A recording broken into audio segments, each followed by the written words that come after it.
Okay, I'll be the last one in. How you doing? Great. Let's see what the joint looks like.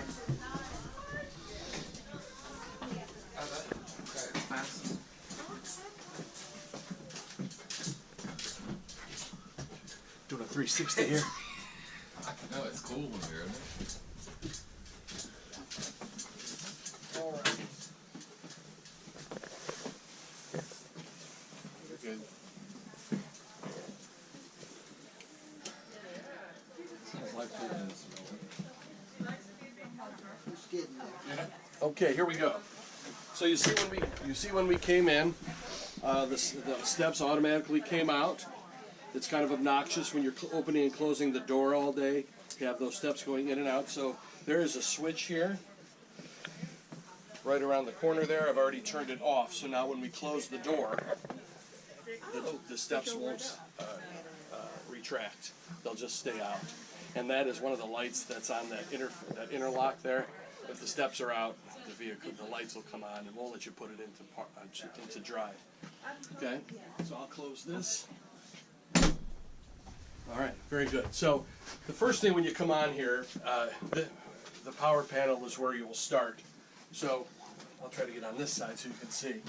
So the first thing you have to do, the first thing that you do, and the last thing that you do when you enter the vehicle is the back of the vehicle is turn on the auxiliary batteries. There's two batteries in the back that we'll see when we do the outside. That turns those batteries on. This turns them on, and this turns them off. So when you get into the vehicle, you'll see when it's off, there's no lights, no switches work, and you'll say, well, why is that happening? It's because that switch isn't on. Will this shut off automatically, or does it have to be shut off manually every time? It has to be shut off manually every time. If somebody leaves something on this 12-volt board, it'll run directly off the batteries. So with this on, I've turned the main switch on, and I've turned on some lights so you can see inside. Consider the 12-volt board without the generator running. So without the generator running, or without a shoreline connected to a building somewhere, an outlet somewhere. Consider this just like a big flashlight. Right now we're running off of those batteries on the outside, those auxiliary batteries, and they can run some of your lights, but really that's all it'll run. It can't run HVAC, thermostats, you can't. The roof vents might run, but you would not want to run the plumbing system, the power awning, or the stereo. Just consider this. If you're going to get on the vehicle and you need to put some supplies in here, and you're only going to be in here 15 minutes, then you don't need to fire up the generator. But you would make sure that you can just turn on these lights, stow your gear or whatever, and then turn everything back off and disconnect the batteries. Okay? So when you are in this situation, when the vehicle is running, when the engine is running, there's a trickle charger that will charge the auxiliary batteries. So you don't need to do that. You don't need to worry about them draining the batteries. But the only time that, right now, the only thing we are draining the batteries, and you can see that we're down to somewhere around 12 volts. I had them on before. I did run the generator for a little while.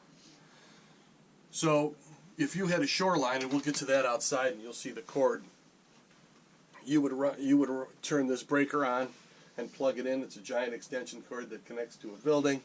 And on that extension cord, you can nearly run everything in the building. You could probably run one air conditioner, one heater, and all of the lights.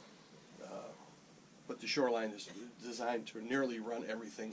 You can't run the heaters and the air conditioners at the same time. I'm sure it's been done. But at the same time, it's not designed to run everything at one time. It'll run all of your air conditioners or all of your heaters. And there's no way to, this slide here is a safety, and this will run, and you can't have the shoreline on. You can have it plugged in and the generator running and both of those power sources. That wouldn't work out real well either for anybody. So this button here at the top that's part of your security system. It's another sensor. Perhaps when you open the door, the alarm would go off if it's not off. And there's key fobs for the alarm on your keychains. So when it's time to start the generator, you will come down here to this switch here. You make sure everything is off. So when starting the generator and turning off the generator all work the same way.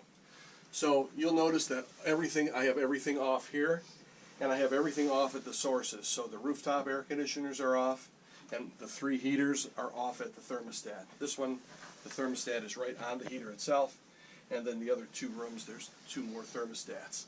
So I've turned them off at those 2 places. Everything is off, and the breaker is off. To start this generator, you're going to hold the button until it starts. So it's got it auto primes, it ignites the glow plugs. You just hold the button and go. Once it goes, you can see that it runs by itself. If you're wondering about fuel, it runs off the main tanks, and it's at the quarter tank line. So if you ever go below a quarter of a tank, your generator won't run. Okay. The tank, I think it's a 34-gallon tank. I would recommend that if this was running and you had the air conditioners on and you had it at about a half load or 3/4 load, you'd use about a gallon or a gallon and a half of diesel fuel an hour. So you can have it out you can run it a long time and not have any problems. So when you start the generator, make sure everything is off. You let it run for 5 to 10 minutes before turning on before giving it a load. So you'll turn on the main breaker. You'll see now that we have 120 on this side. This is the line voltage. Right now we have no load, so nothing is on. All of these switches run off of that generator, and it also charges those batteries. So right now, when the generator is on, the one thing that you want to do is turn on the converter. And you see what happens there when I turn that on? What this does is convert the 240 volt system, and it turns on the charger, and it charges the auxiliary battery. So if I turned it off, you'll see how it starts to dim or running just totally off the batteries. Now the generator is charging the auxiliary batteries. Okay. So you'll see the other things. We can turn on the front air conditioner, and one at a time. You should just don't go here and start flipping everything on at one time. You'll want to turn on the front receptacles, the refrigerator. There's 2 heaters in this front room, one there and one at the feet of the desk. You'll want to you can turn on the rear air conditioner. I would leave the water heater off because right now the vehicle is winterized, so you would not want to turn on the water heater because there's nothing in it. The rear receptacles, the compartment heaters, those are all the compartments around the vehicle have heaters in them, and the rear heater is on. At the top, you could turn on the HVAC thermostats, the roof vents, the power awning. This is one where I would always have that off unless I was using the awning. You wouldn't want something to malfunction. You're cruising down the road, the awning comes out. So I would only have the awning on when I was in the vehicle or outside the vehicle, and that's the only time I would operate the awning. But we'll get to that. Let's see. The stereo system is on. You can turn that on. It's a pretty basic stereo system. It's right there. And again, the plumbing system, I would leave the plumbing system off right now because it is winterized. Okay. We have an awning control here, and we'll show the awning when we go back outside. I would take this and throw this out. There's been more accidents where people put these in their pockets while they're putting the awning out, and then they're outside, they bend down, all of a sudden the awning's going in, it's going out, and so on and so forth. I would just throw this out. Because there's also a manual, there's a control here with a switch. Okay? What do you think so far? Awesome. So far, so good? All right, you can press stop.